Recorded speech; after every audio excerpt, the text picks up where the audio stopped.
या अतिरेकी पळून गेला म्हणून साक्षीचं सांत्वन करायला आलीस? कुठे आहे साक्षी? मला काय माहित? ती या घरात आहे की नाही हेही माहित नाही आणि यापुढे ती या घरात राहणार की नाही हेही माहित नाही. असं का बोलतेस? कारण हे असंच होणार आहे. बरं झालं ग तू आलीस. आई साक्षी कुठे आहे? घरातच आहे. देऊ अगं, हा सगळा प्रकार झाल्यापासून ना खूप अपसेट झाली आहे ती. मी तिला समजावून समजावून थकले. आता तू तरी तिला काहीतरी समजावून सांग. अगं पोलीस ट्रेनिंगचं पत्र येऊन पडलंय घरात, पण त्या पत्राकडे बघायला तयार नाही ही मुलगी. वहिनी, तुमच्या साक्षीला प्रत्यक्ष परमेश्वर सुद्धा समजावू शकत नाही. एवढी समजूतदार असती तर त्या अतिरेकाच्या प्रेमात नसती पडली.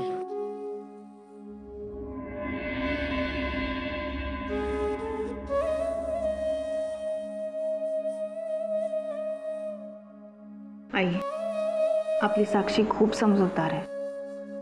फक्त तिला कोणीतरी नीट समजावून सांगण्याची गरज आहे. मी आली आहे ना, मी बघते तिच्याशी बोलून. हां, तू काळजी करू नकोस. आलेच मी.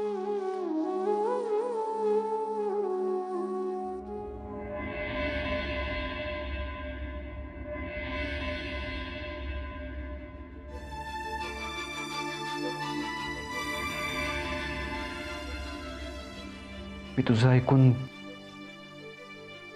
पोलिसांना सरेंडर नको व्हायला हवं होतं. मला वाटलं होतं या पुढचं आयुष्य मी तुझ्याबरोबर जगणार. पण नाही साक्षी, आता आपण असेच भेटत राहणार. एकतर पोलीस स्टेशनमध्ये, नाही तर कोर्टात. हे असंच आयुष्य चालत राहणार आणि एके दिवशी स्ट्रायकर आणि त्याच्या गँगच्या गोळीबाराचा शिकार होणार. इथून कुठे जायचं साक्षी? जेलमध्येच ना? साक्षी, हॉस्पिटलमधनं जे लोक घरी जातात ना, त्यांना आनंद होतो.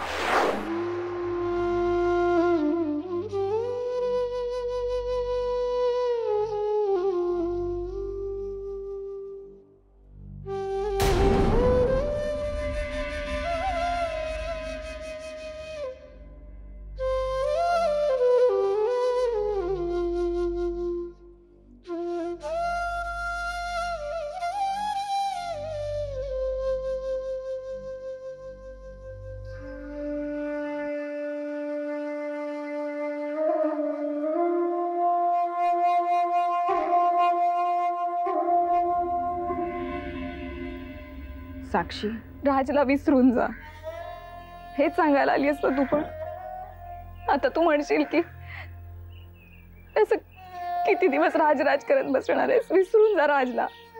आईचा विचार कर. तिला काय वाटेल? तातूंचं ऐक. ते जर म्हणाले असतील की काही दिवसातच तू राजला विसरून जाशील, तर काही दिवसांनी का? आत्ताच विसरून जा राजला. काकांनी वाचलेली बाबांची चिठ्ठी आठवतीये ना? बाबांचं तर नेहमीच स्वप्न होतं की तू पोलीस ऑफिसर व्हावंस. साक्षी, शहाणी हो.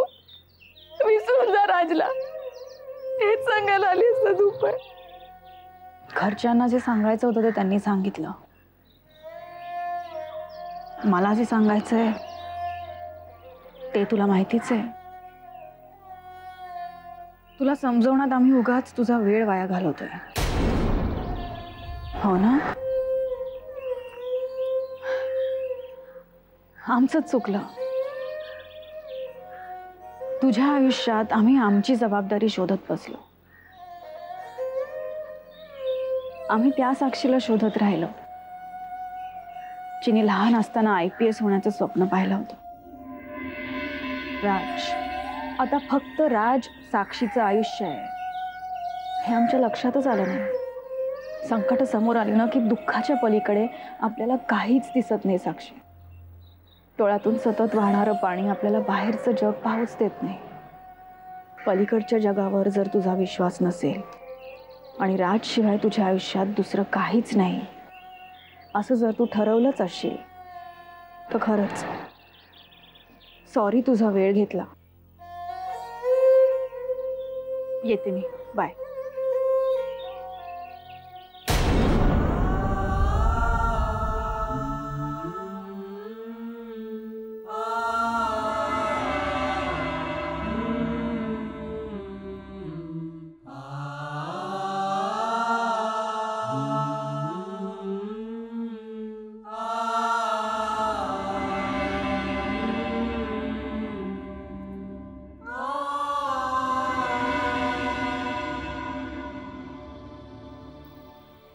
देव देव फक्त तूच मला समजू शकतेस. कारण आज मी ज्या परिस्थितीतून जाते त्यातून लग्नापूर्वी तू सुद्धा गेलीस. साक्षी, त्यावेळीची परिस्थिती आणि आत्ताची परिस्थिती वेगळी आहे. त्यातला फरक समजून घे ना. नाही बघ साक्षी, तुझ्या बाबतीत जे काही घडलंय ना ते वाईटच घडलंय. तुला होणारं दुःखही मला कळतंय. जे घडलं ते टाळणं अशक्य होतं, ते तुझ्या हातात नव्हतं.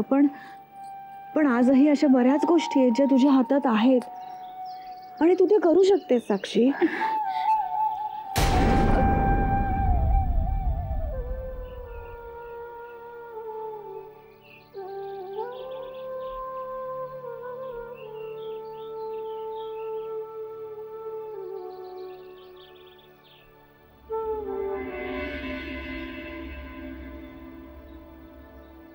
राजला विसरण्याशिवाय तुझ्याकडे आता दुसरा कोणताच मार्ग नाहीये साक्षी.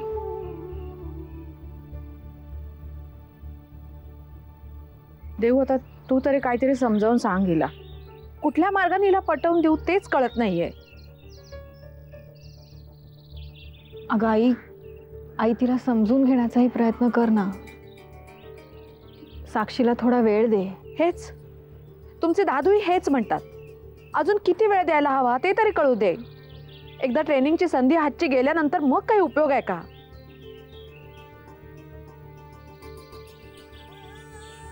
आई, तू नको काळजी करूस. अगं आपली साक्षी मनाने एवढी कमकुवत आहे का? ती कधीच हार मानणार नाही. तिच्या भविष्याची तिलाही काळजी वाटतच असेल ना. हे बघ आई, आता ना आपणही तिला समजून घ्यायला हवं. तिला थोडा वेळ देऊया. माझी खात्री आहे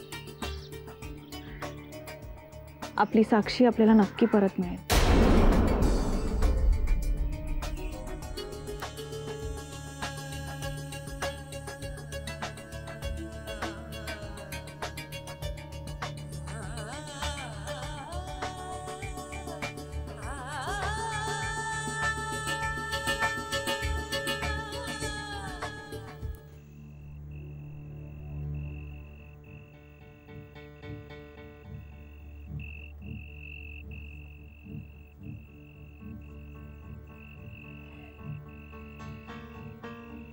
देवयानी, देवयानी, काय झालं? विक्रम, साक्षीची आता मला काळजी वाटायला लागली. अरे सगळं एवढं नीट चाललं होतं. साक्षी एक्झाम पास झाली होती, ट्रेनिंगला जायची तयारीही होत आली होती आणि आता राज पळून गेला. आता साक्षी ट्रेनिंगलाही जायला तयार नाहीये.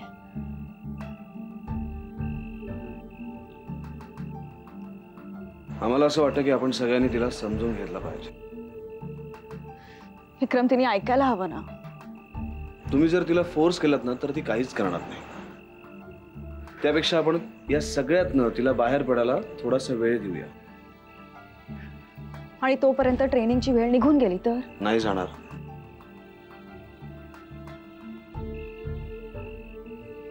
आम्ही स्वतः जाऊन तिला समजावू आणि आम्हाला खात्री आहे देवयानी, ती या सगळ्यातनं बाहेर पडेल आणि तिचं आयुष्य नव्याने पुन्हा सुरू करेल. खरंच असं होईल? खरंच असं होईल. Trust me.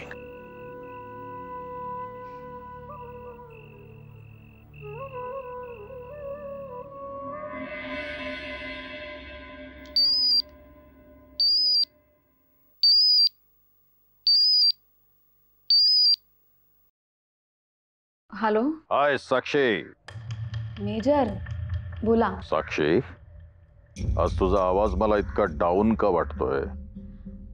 नाही असंच काही नाही. तुझा आवाजच सांगतोय साक्षी की काहीतरी घडलेलं असणार. अगदीच काही नसेल तरी तू कोणाच्या तरी आठवणीत होतीस आणि माझा फोन आला. Am I right? नाही असं काही नाही. चोरी पकडली गेलेली आहे साक्षी, तेव्हा उगाच काहीतरी कारण सांगण्याचा प्रयत्न करू नको. तुम्ही फोन कशासाठी केलात ते सांगितलं नाही. जवानाला आमच्या आठवणीत नाही म्हटलं. मेजरने तरी आता जवानाला फोन करून चौकशी करावी. सॉरी मेजर, मी ते गडबडीत फोन करायचं राहूनच गेला. ठीक आहे, पण शिक्षा म्हणून तुला मला भेटायला माझ्या घरी यावं लागेल. येणार ना? हो लवकरच येईन. आली नाहीस तर कोर्ट मार्शल करणार, लक्षात ठेव. हो ओके बाय. मी काय म्हणतो, आजचा लंच आपण एकत्रच घेऊ. हो मी वाट पाहतोय. ठेव phone. Bye. Over and out. Over and out.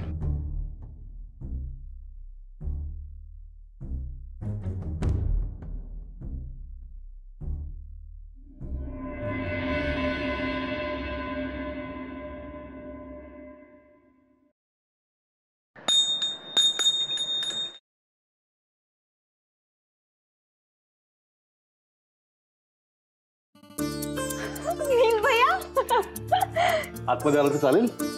असं काय विचारताय? या ना या. बसा. विक्रम कोण आलाय बघ.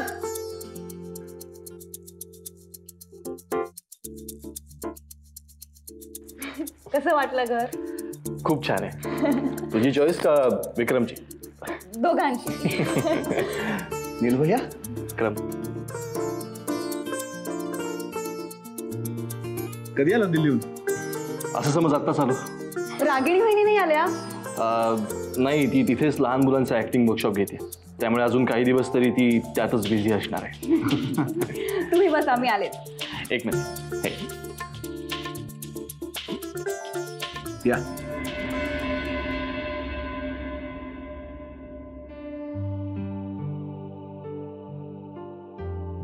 विक्रम, I am really proud of you. खूप छान घर आहे आणि खूप मोठं आहे. पण हे घर घेताना प्रॉब्लेम्स पण तेवढेच मोठे आले आम्हाला. म्हणजे 5 कोटीला आम्ही हा बंगला घेतला. बंगल्याचा मालक आधी आमच्याकडनं 2 महिन्यानंतर राहिलेली सगळी रक्कम घ्यायला तयार होता, म्हणून आम्ही थोडेसे पैसे आधी भरले आणि या बंगल्याचं पोझिशन घेतलं. पण मग नंतर अचानक त्याला एका आठवड्याच्या आतच पैसे हवे होते. त्याने आम्हाला फोन करून पैसे मागण्याचा तगादा लावला. पण तुमचा व्यवहार आधीच ठरला असताना तो असं कसं काय बोलू शकतो?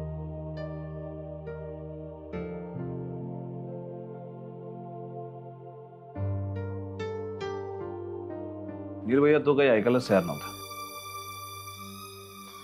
आणि देवयानीला आवडलेलं घर सोडायला आम्ही तयार नव्हतो. मग त्यावर उपाय म्हणून आम्ही आमच्याकडे जे शेअर्स गहाण ठेवले त्यातनं रक्कम उभी केली आणि हे घर ताब्यात घेतलं. तरी सुद्धा आता हे शेअर्स परत सोडवण्याचं टेन्शन आहेच. विक्रम, तू हे घर विकत घेण्यासाठी राजे शिर्के ग्रुप ऑफ इंडस्ट्रीजचे शेअर्स गहाण ठेवलेस, हे भैयासाहेब आणि साईमांना माहिती आहे? माहिती आहे. म्हणूनच काल साईमा इथे येऊन गेले. साईमा इथे आल्या होत्या तुम्हाला भेटण्यासाठी, हे घर बघण्यासाठी?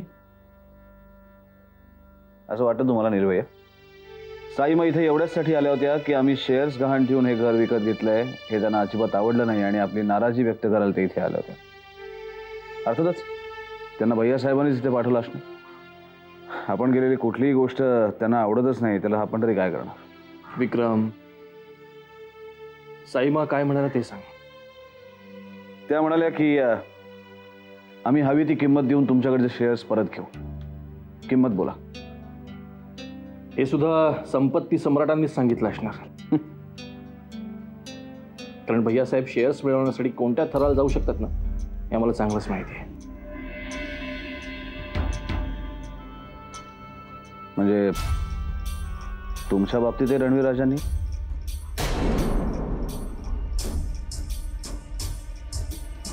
काय केलं भैया? आम्हाला असं वाटतं तुम्ही आमच्यापासून काहीतरी लपवताय. नाही विक्रम, तू समजतोयस तसं खरंच काही नाहीये.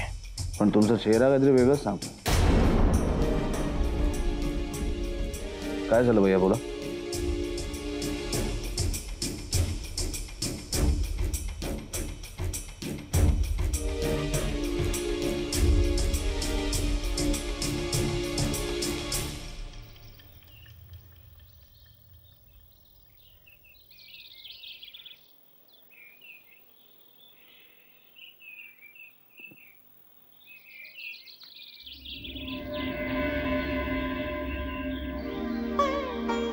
ये साक्षी है, बस.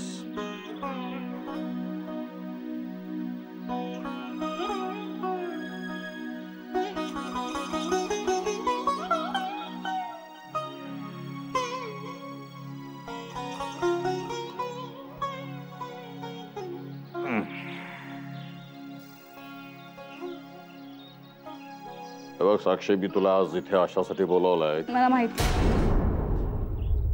आहे मला तुम्ही इथे कशासाठी बोलवलं ते.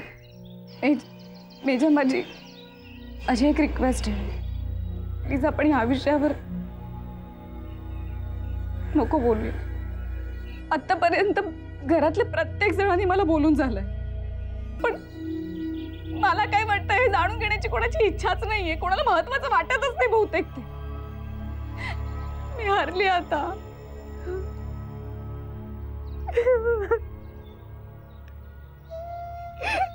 मी पूर्णपणे हारले आणि मी माझी हार आता कबूल सुद्धा करते.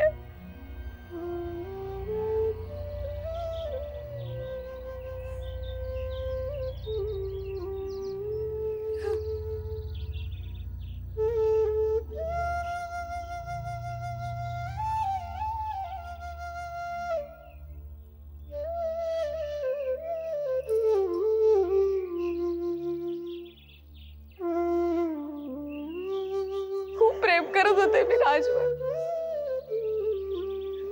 अगदी मनापासून.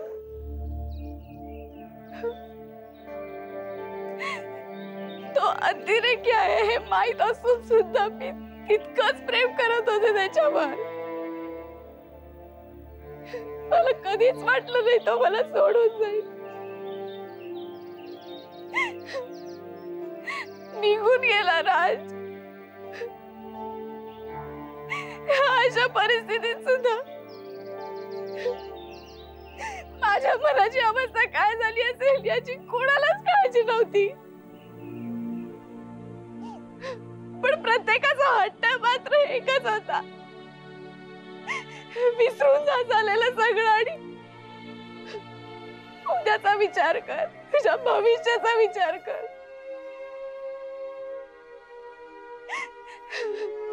कसा करू मी माझ्या भविष्याचा विचार? राजला विसरू कसं शक्य? तुम्ही सांगा कसं शक्य?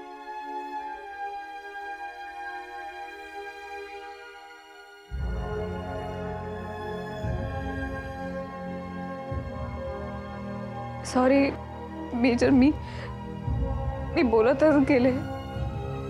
तुम्ही काहीतरी सांगत होता ना.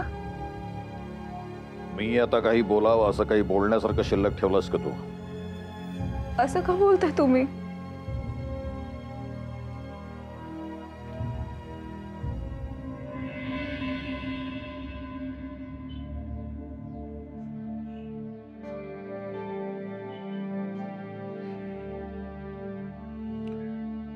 तुझं आता जे काही बोलणं झालेलं आहे ते सगळं ऐकल्यावर माझं असं ठाम मत झालेलं आहे की पोलीस ऑफिसर बनण्यासाठी तुझी पात्रताच नाहीये. तुझ्यासारख्या स्वतःचा विचार करणाऱ्यांना, स्वतःच्याच भावना कुरवाळत बसणाऱ्यांना पोलीस युनिफॉर्म अंगावर चढवण्याचा अधिकारच नाहीये. अरे त्या दिवशी मला अगदी कौतुकानं सांगत आली होतीस, मेजर माझं सिलेक्शन झालं, मेजर माझं सिलेक्शन झालं. पण त्या सिलेक्शन कमिटीवर मी असलो असतो आणि तुझी ही बाजू जर मला आधीच कळली असती तर तुला सिलेक्ट करण्याऐवजी मी रिजेक्ट केला असता आणि मला असतो. Get out, get out.